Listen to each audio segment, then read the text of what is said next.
We always expect phones to get better year over year, but sometimes we're not always prepared for how much better they get. Hey there, this episode of Some Gadget Guy is brought to you by you. Yes, you! All of those amazing people sharing content across social media and the heartwarming generosity of all my patrons on patreon.com/SomeGadgetGuy. More info on those awesome nerds later in the video. Alright, I just gotta be real with y'all. I have been living out of the OnePlus 13 since we got it under embargo a couple weeks ago, and I genuinely have not spent as much time with the OnePlus 13R. But I specifically waited to start talking about this phone until we got that massive update. Always seems to be the way that reviewers tend to only talk about OnePlus during that embargo window, and then they never revisit the phone as the phones get better. So what I want to do in this video, it's not quite a first look. I have been using it for a little while now, and you might have noticed I've got all these other phones on my desk, and what I kind of want to do is kind of point to some of these other devices, where this is different than the previous generations, the OnePlus 12s, and sharing a few thoughts on what I think might be the primary competition, especially here in the United States, which would be, in my opinion, something like a Pixel. Behold, the OnePlus 13R, and immediately the massive change is this new design. I like flat. Flat is easier to hold when you use your phone like a camera. I had a number of conversations with Google engineers. Flat makes devices more durable, but I do kind of have to poke at OnePlus, just like I've been criticizing the Pixel 9 Pro. Yes, we can do flat, but there are other ways to do flat that aren't exact clones of the way that the iPhone is doing flat. Case in point, the OnePlus 13. Different material choices. There are bends to the material on the back. There are chamfers and little edges to the metal railing on the sides. I mean, y'all remember chamfers, right? When tech reviewers couldn't shut up about chamfered edges. We loved chamfered edges. Why did these go away? Look at how it plays with the light. Similarly, this is something I pointed out in my Oppo Find X8 Pro review. Slight curves, slight gradients, or for the metal here, this is mostly a flat metal rail, but the frame around this phone just has like a gentle kind of taper across the edges. You still get all the benefits of holding this like a camera, plenty of surface area for your fingers to grip onto, but it doesn't look and feel exactly like an iPhone. I appreciate those little textures and nuances when we're talking about different phones, but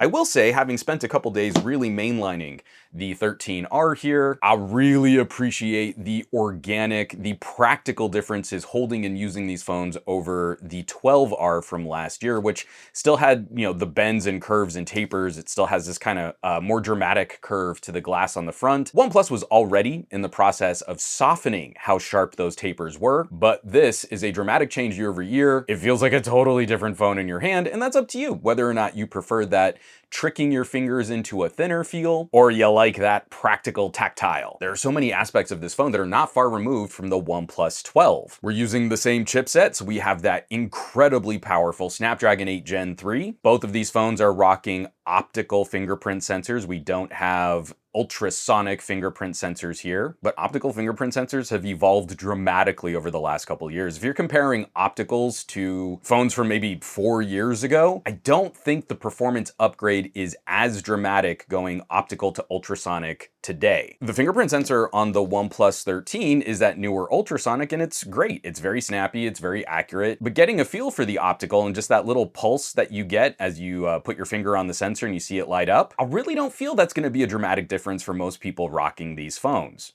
What's going to be the bigger difference is the placement of the sensors, being a little higher up on the OnePlus 13 and really low on the 13R. I think this is just a touch too low. This is one of those things that encourages a case that you can kind of snap accessories onto or maybe use a pop socket. Especially with my little Hobbit stumpy thumb, I'm right-handed, and you can see I don't have quite as much reach on this side, making unlocking this phone a touch more delicate. But on that daily driver compute communication conversation, there's not going to be a lot that someone's going to point to here where they're going to feel like maybe shopping last year's premium tier option or even this year's premium tier option is the safer way to be. This phone is silly, overkill powerful considering that mid-pack price. I still don't recommend people start shopping the premium tier chips unless there's some idea, there's just some feel like you might want to try and use the compute power here. We're well past needing that premium tier chip to encourage a third or fourth year of software support. There's nothing happening in Android land right now where I would be worried about a Snapdragon 8 Gen 3 as we climb out to 2029, maybe the year 2030, which just feels so wild, holding a phone today and talking about that kind of outlook, that kind of longevity. We can be pretty confident that we're not going to get left behind, as the chip, the Snapdragon 8 Gen 2 in the OnePlus 12R, is still running laps, running circles around the tensor in the Pixel 9 Pro. It's just really tough for Google right now in their last year collaborating with Samsung for the chips in their phones. I feel one of the biggest upgrades that people probably will notice are the differences in camera tech going from the numbered phones to the R series. Maybe one of the single biggest upgrades going from 12R to 13R, changing up this camera stack, and I feel like OnePlus is finally listening to us. The OnePlus 12 is a photography all-rounder champ, just a really good point-and-shoot camera with great sensors on the back. The 12R had a good main camera sensor and a usable ultra wide, and then it did that thing I hate where it's got that dinky little 2-megapixel macro. Absolutely useless. You should never use that sensor to take close-up shots. Just crop from the main sensor. Those photos are always better, and that's what OnePlus has gotten rid of on the 13R. Now we've got a more traditional trio of ultra wide, standard wide, and a 2x telephoto here on the back of the phone. Now that 2x telephoto isn't necessarily going to rock your socks, but it's a practical sensor that has more uses out in the field than the dinky macro on the back of the 12R. Especially for folks who like to line up a good portrait shot in good light, that 2x focal length, that's a nice focal length to use. This is an incredibly capable device, though it might lack some of the bells and whistles that we might find on the OnePlus 13, but we're now in a healthier territory. I don't feel that same kind of compromise in the conversation. The 12R was a great computing flagship killer, but I think more folks would have appreciated the photography experience on something like the Pixel 8a. Now, if we're looking at A-series Pixel with 2 functional camera sensors versus a 13R, this is a much tougher fight for Google getting into 2025. A proper triple cam with good support for different focal lengths on a much more powerful system, and that's what's wild. I mean, we gotta expand that conversation into what makes a smartphone, a pocket computer, a valuable companion device. I'm always apt to look at things like, can I cut up video, or can I share my memories in interesting ways? I'm a content creator and I view devices through that lens primarily. Pun intended. But when I'm looking at these high horsepower situations, let me pick up the Pixel 8a again, just as kind of a frame of reference. 256 gig of storage, and this phone is $40 more. Now, it's $40 more, but it comes with a pre-applied screen protector, and it comes with a real fast charger in the box. I know this isn't a completely fair oranges to oranges comparison, as we should be expecting a Pixel 9a relatively soon, but I'm also making this video in a timely fashion, and this is literally the A-series phone that we can buy from Google today. There will be a follow-up to this as we get Pixel 9a's out in the wild. I think a lot of folks will genuinely prefer the Pixel processing when you look at photos from the AA, but we have more capable hardware in a wider range of focal lengths for people to achieve different photography effects and situations. Unfortunately, I feel like Pixel has kind of lost that mid-ranger battery life crown, especially from back in the Pixel 5a days. That phone was such a champ for people who needed a good, solid communication device with epic battery life. Even though we're rocking a premium tier, like a V8 engine in this phone, we're also getting that 6,000 milliamp hour battery. It's a huge battery capacity advantage, but then it's just silly how much faster this larger battery charges than what's in the Pixel 8a. And one of the things that contributes to our battery anxiety is the difference in radios. The Samsung radio tech in Pixels is just not as competitive. And what Qualcomm is doing with radio management, I consistently see. Now again, my testing is anecdotal. I'm just walking around a suburban neighborhood out here in Southern California, but I anecdotally consistently see a significant margin win for radio reception on Qualcomm radios over Samsung radios. So I've got a bigger battery with a more powerful chip, but a chip that can run more efficiently at peak performance, and I get better radios to kind of tame that background power draw. Point for point for point, it is just not a close fight when we're looking at the mid-ranger options from these two brands. The one win that I think the Pixel 8a can eke out is we do get video output through the USB-C port, and I am kind of bummed that with all of this performance, all of this horsepower, great storage, we don't get the same kind of compute option on the 13R. I really feel a lot of companies out there are overlooking the mid-ranger market and bringing that kind of compute experience where I could plug into a pair of smart glasses or a TV or another monitor. I would want to use the Snapdragon 8 Gen 3 on a larger display. And what's wild to me is we're only seeing a $40 difference MSRP between these two phones, which means this fight gets even more brutal when you put it up against a phone that costs twice as much. Adding up all the parts in the Pixel 9 Pro XL, yes, I think you would say this is the better phone.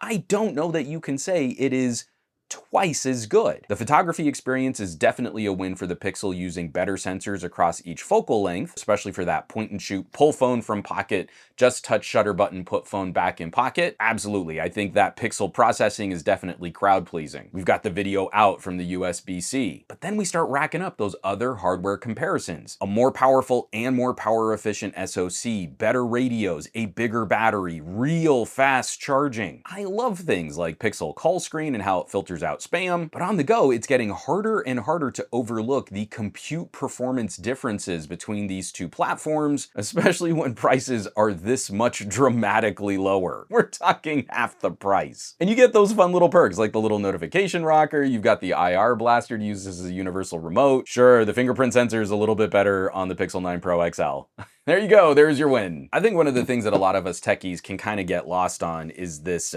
reviewing a phone based on the specs on paper. It's easy to look at this and just see some of the specs that we saw from last year and kind of shrug this off, while we kind of forget that phones in this middle price tier, that mid-ranger experience, we used to accept a lot of compromises, a lot more compromises as we would kind of drop in price a bit. It's really hard to pick this thing up and clearly identify those kinds of performance issues or performance compromises, even into the photography, where I would be really worried about someone shopping in the mid-range feeling like they got a lesser than device. More so, I think you could put this in many people's hands and they would not be able to detect as stark a difference against a phone that cost a lot more. Even against its own stablemate here, while my personal sim will probably live in the OnePlus 13, I have to be really specific about the kinds of advantages that I prefer on the 13 as I'm making those purchasing recommendations to a broader audience. If you're feeling like you should step down, like, oh, maybe I should save a little money and get the 13R instead of the 13, I don't think you'll feel that this is as stark a compromise even against where we were last year with the 12 and the 12R. This is such fun tech. And here in the United States, we just don't quite get as many of these competitive options, where I'm sure in other markets, in other regions where you are getting, the Oppos and the Vivos and the OnePluses, the Xiaomis and the Pocos and the Redmis and the Realmes, this phone is probably gonna feel a lot more mainstream. But here in the United States, this stands out. This is really special. The numbered OnePlus is no longer the flagship killer. This is just a killer flagship. You want to put this up against a Galaxy S25 Plus, I think you got a really fun fight. The 13R though, this comes in disruptive. The OnePlus 13R is a true flagship killer product here in the United States. There are few pocket computers on the market today that are gonna punch this hard above their price tag. So folks, there's so much more I've got to dig into, and tests and comparisons and all the camera reviews. And I am looking at doing just some proper like phone versus phone as we look at Pixels and Oppos and Vivos. I'd love to hear down in the comments, how do you position a phone like this against competitors? If our price here is close to A-series Pixels and A-series Galaxies, is this where we stay? Or do we start putting this phone up against more expensive competition? Drop me some comments down below. I love getting into the philosophy of our tech reviews, getting into the strategies that we use to compare. Those kind of conversations really light me up. And of course, the folks who are gonna get to see the results of all my testing and benchmarking and photography, all the folks who get to see that stuff first are my amazing patrons. All of the folks on patreon.com/SomeGadgetGuy. A huge thank you from the bottom of my heart. All of the names, this list of names that you see scrolling by on your screen right now, these folks are helping us to keep the lights on here in the Gadget Lab. They're basically the coolest tech pals in the universe. So I hope you'll check them out. Now, you know where you can find me around the rest of the internet, at SomeGadgetGuy, basically everywhere, but these days I'm trying to spend a bit more time on the Mastodons and the Blue Skis, a lot less so on the Facebooks and the Instagrams and the Threads, and definitely not on that dumpster fire site, and I will catch you all on the next review.